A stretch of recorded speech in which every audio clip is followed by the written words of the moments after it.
Hi all, നമുക്കിന്ന് ഇതുപോലെ taste ആയിട്ടുള്ള ബീഫ് ഫ്രൈ തയ്യാറാക്കാം. ഞാൻ 1/2 കിലോ ബീഫാണ് എടുത്തിരിക്കുന്നത്. അത് നല്ലതായിട്ട് കഴുകി വൃത്തിയാക്കി അരിഞ്ഞെടുത്തിട്ട് കുക്കറിൽ വെച്ച് നമുക്കൊരു 1/4 ടീസ്പൂണ് മഞ്ഞൾപ്പൊടി, 1/4 ടീസ്പൂണ് ചില്ലി ഫ്ലേക്സ്, 1/2 ടീസ്പൂണ് മല്ലിപ്പൊടി, 1 ടീസ്പൂണ് കാശ്മീരി മുളക് പൊടി, 1/2 ടീസ്പൂണ് കുരുമുളക് പൊടി, 1/4 ടീസ്പൂണ് ഉപ്പൂടെ ചേർത്ത് ഇഞ്ചി വെളുത്തുള്ളി പേസ്റ്റ് കൂടി ചേർത്ത് നമുക്ക് നല്ലതായിട്ട് തന്നെ മിക്സാക്കി എടുക്കുക. നമുക്ക് അര കിലോ ബീഫിനുള്ള ചേരുവകൾ മാത്രമേ ചേർക്കാവൂ. സ്വല്പം വെള്ളം കൂടി ചേർത്ത് ഞാനൊരു 7 വിസിലോളം ഞാൻ കുക്കറിൽ വെച്ച് അടിച്ചിട്ടുണ്ട്. വേറെ ഫ്രൈ പാൻ എടുത്ത് ഞാൻ വെളിച്ചെണ്ണയ്ക്കകത്ത് കടുക് പൊട്ടിച്ച് സബോള പച്ചമുളകും കൂടെ ആദ്യം ഒന്ന് വഴറ്റിയെടുക്കുക. സ്വല്പം ഉപ്പ് ഇട്ടിട്ട് ഒരു 2-3 മിനിറ്റ് ഒന്ന് അടച്ച് വെച്ച് കഴിയുമ്പോൾ സബോള വഴന്ന് കിട്ടുന്നതാണ്. നമുക്കൊന്ന് അടച്ച് വെച്ച് വഴറ്റിയെടുക്കാം. അതിന് ശേഷം ഞാനെപ്പോഴും ചെയ്യുന്നതാണ്, ചെറിയ പാൻ എടുത്തിട്ട് ഒരു 1/4 ടീസ്പൂണ് മഞ്ഞൾപ്പൊടി, 1/4 ടീസ്പൂണ് മല്ലിപ്പൊടി, 1/2 ടീസ്പൂണ് കുരുമുളക് പൊടി, 1 ടീസ്പൂണ് ഗരം മസാല, 1 ടീസ്പൂണ് കാശ്മീരി മുളക് പൊടിയും കൂടി ചേർത്ത് നല്ലതായിട്ടൊന്ന് മൂപ്പിച്ചെടുത്തിട്ട് നമുക്ക് ആ സബോളയ്ക്കകത്തോട്ട് തന്നെ ഈ മൂപ്പിച്ചെടുക്കാൻ ചെയ്യുമ്പോൾ നമുക്ക് ഫ്രൈ ചെയ്താലും കറി വെച്ചാലും ഒക്കെ നല്ലൊരു ടേസ്റ്റാണ്. അതിനകത്തോട്ട് മിക്സാക്കി എടുക്കുക. അതിനകത്തോട്ട് ഇഞ്ചി വെളുത്തുള്ളി പേസ്റ്റ് കൂടി ചേർത്ത് നല്ലതായിട്ട് അങ്ങ് മിക്സാക്കി അങ്ങോട്ട് എടുക്കുക. ഇതുപോലെ അങ്ങ് മിക്സാക്കി എടുക്കുക. ഇപ്പം നമ്മുടെ ഈ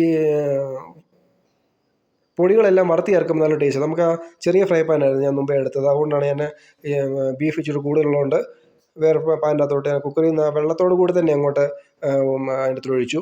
ഈ വെള്ളം ഒന്ന് ഊറ്റിക്കളയൊന്നും വേണ്ട, നമ്മുടെ ആ ചേരുവകളെല്ലാം അതിനകത്തുള്ളതാണ്. നമുക്ക് തീ ഒന്ന് ഹൈ ഫ്ലെയിമിലാക്കി കഴിഞ്ഞാൽ അതങ്ങ് പറ്റിക്കിട്ടും.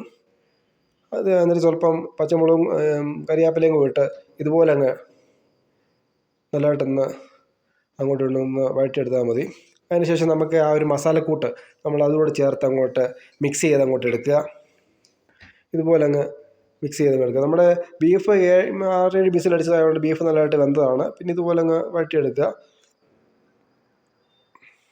ഇതിനകത്ത് നമുക്ക് കൊച്ചുള്ളി ഉണ്ടെങ്കിൽ ചെറിയുള്ളി ഉണ്ട്, ചെറിയുള്ളിയും നമുക്ക് അരിഞ്ഞ് ചേർക്കാം. അപ്പം ഇച്ചിരി ടേസ്റ്റ് കൂടും. പിന്നെ തേങ്ങാക്കൊത്ത് നമുക്ക് നെയ്ക്കകത്തോ ഒക്കെ ഒന്ന് വറുത്തെടുത്ത് കഴിഞ്ഞ് ഇതിൻ്റെ അകത്ത് ചേർത്താൽ നല്ലതായിട്ട് തന്നെ ടേസ്റ്റ് കിട്ടും. ഞാൻ ഇതിൻ്റെ അകത്ത് 1 ടീസ്പൂണ് ചില്ലി ഫ്ലേക്സ് കൂടി ചേർക്കും. ഞാൻ ചില്ലി ഫ്ലേക്സും കുരുമുളക് പൊടിയുമാണ് ഇതിനകത്ത് കൂടുതൽ ചേർത്തേക്കുന്നത്. എരിവുള്ള മുളക് പൊടിയല്ല ചേർത്തത്, കാശ്മീരി മുളക് പൊടിയാണ് ചേർത്തേക്കുന്നത്.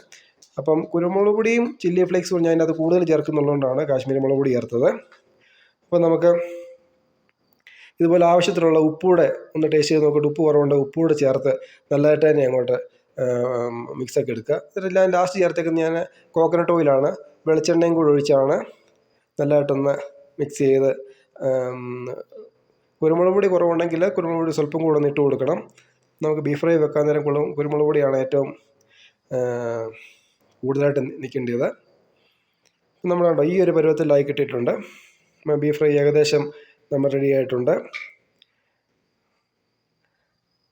ഈ ഒരു പരുവത്തിൽ നമുക്ക് നല്ലതായിട്ട് തന്നെ ഉണ്ടോ നമ്മൾ ബീഫ് ഫ്രൈ ഇവിടെ റെഡിയായി കിട്ടിയിരിക്കുകയാണ്. അപ്പം വീഡിയോ ഇഷ്ടപ്പെട്ടെങ്കിൽ ലൈക്ക് ചെയ്യുക, സബ്സ്ക്രൈബ് ചെയ്യുക. നല്ല ടേസ്റ്റി ആയിട്ടുള്ള ബീഫ് ഫ്രൈ ആണ്.